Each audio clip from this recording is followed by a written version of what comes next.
এটা হচ্ছে লেবু আর এটা হচ্ছে শসা। আমি হচ্ছে গিয়ে পিকনিক বানাবো। হ্যাঁ, তো এখানে আমার লাগবে, আমি লেবুগুলো এইভাবে বানিয়ে নেব, এরকম পাতলা পাতলা করে পিস করব। এই যে এরকম। পাশে আমার মোনামা আছে। আমার মোনামা কি মোনামা? হ্যাঁ, আমি আগে পিকনিক বানাবো। তুমি আগে পিকনিক বানাবা? হ্যাঁ। আমি সুন্দর করে করে নিই, তারপরে খেতে কিন্তু খুব দারুণ। হ্যাঁ, টেস্টি টেস্টি। আমাদের এখানে কলেজের সামনে, ভার্সিটির সামনে প্রচুর পরিমাণে বিক্রি হয়। শোনো মামারা, আমি তো গিন্ডে পড়িনি, তার জন্য লুকাই এরকম করে আছি।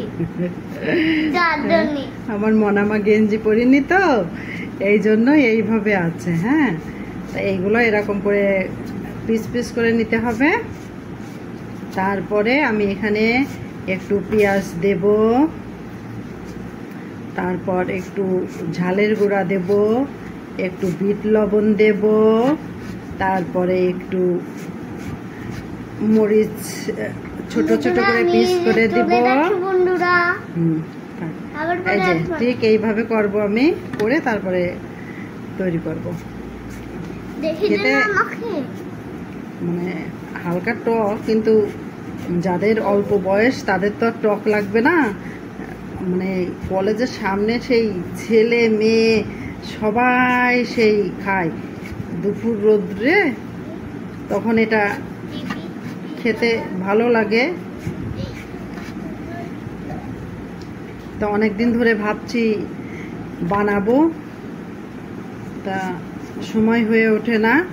তা এখন ভাবছি যে একটু বানাই।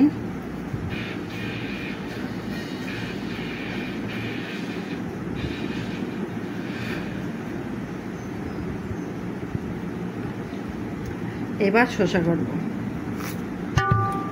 শসা সম্পূর্ণ লাগবে না, তারপরেও। আর শসা হচ্ছে হাইব্রিড শসা, ভিতরে দেখুন বিচি হয়ে গেছে। আমি এখন এই শসাটা ছেড়ে নিচ্ছি।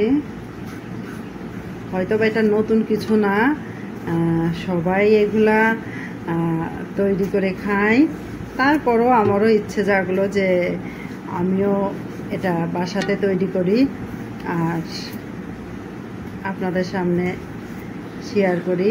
কারণ এই জিনিসটা না, বাসা থেকে আমাদের মেয়েরা কি বলবো, মানে বাইরে খুব খায়। মানে যে কোনো জিনিস দেখবেন, চটপটি বলো, ফুচকা বলো, বাসার থেকে বাইরের খাবারটাই নাকি মনে হয় ওদের কাছে বেশি ভালো লাগে। আমি এইভাবে ছোট্ট ছোট্ট করে পিস করে নিচ্ছি।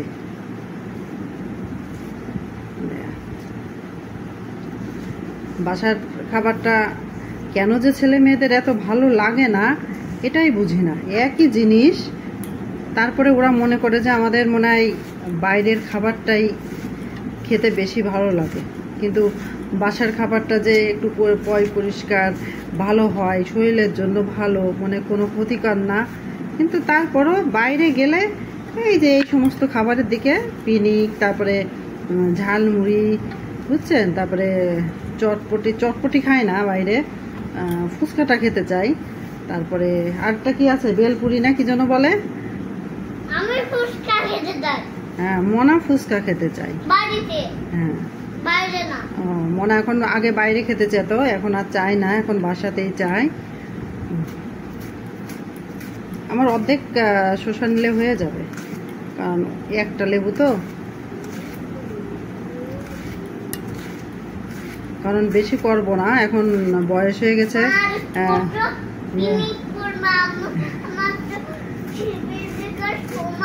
হ্যাঁ, তোমার টিভি দেখার সময় হয়ে গেছে।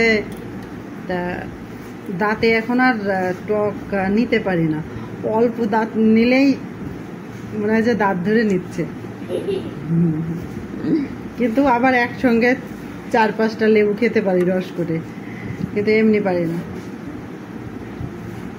লোভ জাগে, তেঁতুলির পরও খুব লোভ ছিল এক টাইমে, যখন অল্প বয়স ছিল কাঁচা তেঁতুল, তারপরে এমনি পাকাগুলা মেখে মেখে খুবই খেয়েছি, কিন্তু এখন আর সেটাও পারি না তেঁতুল।